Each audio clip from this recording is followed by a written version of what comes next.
Hello প্রিয় শিক্ষার্থীরা, আসসালামু আলাইকুম সবাইকে। সবাই কেমন আছো? আশা করছি প্রত্যেকে ভালো আছো। তো আজকে আবারও তোমাদের জন্য নতুন একটি ভিডিও নিয়ে আসলাম। আজকের এই ভিডিওর টাইটেল এবং থাম্বনেল দেখে ইতিমধ্যেই তোমরা বুঝে গেছো যে আজকের ভিডিওতে আমি কী নিয়ে আলোচনা করব। যেদিন এসএসসি 2025 রেজাল্ট দিবে জানালো শিক্ষা বোর্ডের চেয়ারম্যান, এই বিষয় নিয়ে থাকছে আজকের ভিডিওতে বিস্তারিত। ভিডিওটা এখনই শুরু করব। তার আগে তোমাদের কাছে রিকোয়েস্ট, তোমরা যারা এই চ্যানেলটাতে একদম নতুন রয়েছো, চ্যানেলটাকে সাবস্ক্রাইব করোনি, তারা এখনই চ্যানেলটাকে সাবস্ক্রাইব করে নোটিফিকেশন হলে ক্লিক করে দিও। আর যারা আগে থেকে চ্যানেলটাকে সাবস্ক্রাইব করে রাখছো তাদেরকে অনেক অনেক ধন্যবাদ। তো চলো আজকের ভিডিওর মূল আলোচনায় যাওয়া যাক। এসএসসি পরীক্ষা 2025 আমাদের হাতে বেশ কিছু তথ্যই কিন্তু আছে। এরই মধ্যে কিন্তু ঢাকা শিক্ষা বোর্ডে তারা বিস্তারিত যে নিয়ম রয়েছে সেটা কিন্তু বলছে। তো এখানে এসএসসি পরীক্ষার অনেকগুলো বিষয়ে খাতা এখনও মূল্যায়ন কার্যক্রম বাকি রয়েছে, অর্থাৎ বেশ কিছু হয়তো বা খাতা এখনও বাকি রয়েছে। এগুলোর নাম্বার এখনও বোর্ডের কাছে পাঠানো হয়নি, শিক্ষকরা এখনও বোর্ডের কাছে নাম্বারটা পাঠায়নি। আর রেজাল্ট প্রকাশের যে নিয়ম, রেজাল্টটা কিন্তু 60 দিনের ভিতরে প্রকাশ করা হয়। তো সেই ক্ষেত্রে যেহেতু তোমাদের পরীক্ষাটা শেষ হয়েছে 13ই মে, সেহেতু তোমাদের রেজাল্টটা 13ই জুলাইয়ের আগেই প্রকাশ করে দিবে। তো এখন রেজাল্টটা প্রকাশ করে দিবে। রেজাল্টটা প্রকাশের পর তোমরা রেজাল্টটা কিন্তু তোমাদের ঘরে বসে মোবাইল ফোন দিয়ে খুব সহজে দেখতে পারবা, তোমাদের স্কুলে গিয়েও জানতে পারবা। তো এখানে রেজাল্ট দেখা দুটো নিয়ম রয়েছে। তো প্রথম নিয়মটা হলো, তোমরা লিখে সার্চ করবা, তোমাদের যে কোনো ক্রোম ব্রাউজারে ইন্টারনেটে গিয়ে সার্চ করবা education board Bangladesh. Education board Bangladesh লিখে সার্চ করলে এই যে দেখতে পারতেছো ওয়েবসাইটটা, টেলিটক সিমের লোগো দেওয়া, এটার মধ্যে ক্লিক করলে আমি একটু তোমাদেরকে দেখিয়ে দিই।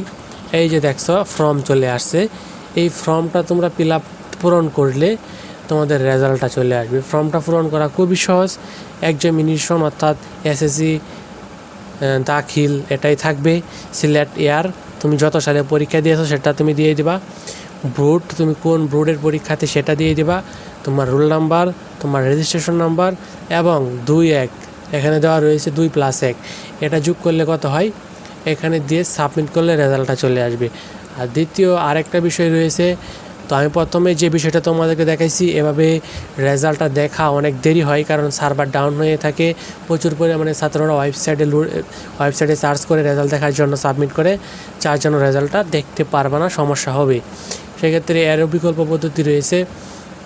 তোমাদের হাতের মোবাইল ফোনে টাকা থাকলে, অর্থাৎ টাকা থাকতে হবে, যেহেতু SMS-এর মাধ্যমে রেজাল্টটা দেখানো হয়।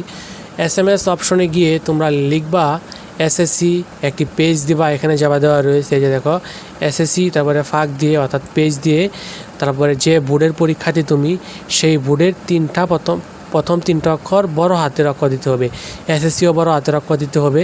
তো এখানে ঢাকার বোর্ডেরটা দেওয়া ডিএসকে, তারপরে রোল নাম্বার, তারপরে যে সালে পরীক্ষা দিয়ে যে সালে রেজাল্টটা দেখবা সেই সালটা এখানে দিয়ে দিতে হবে।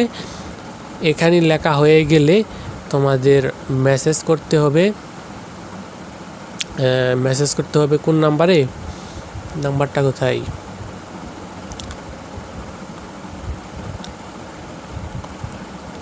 Number SMS will send your result। আচ্ছা, আমরা এখানে একটু বিস্তারিত দেখি।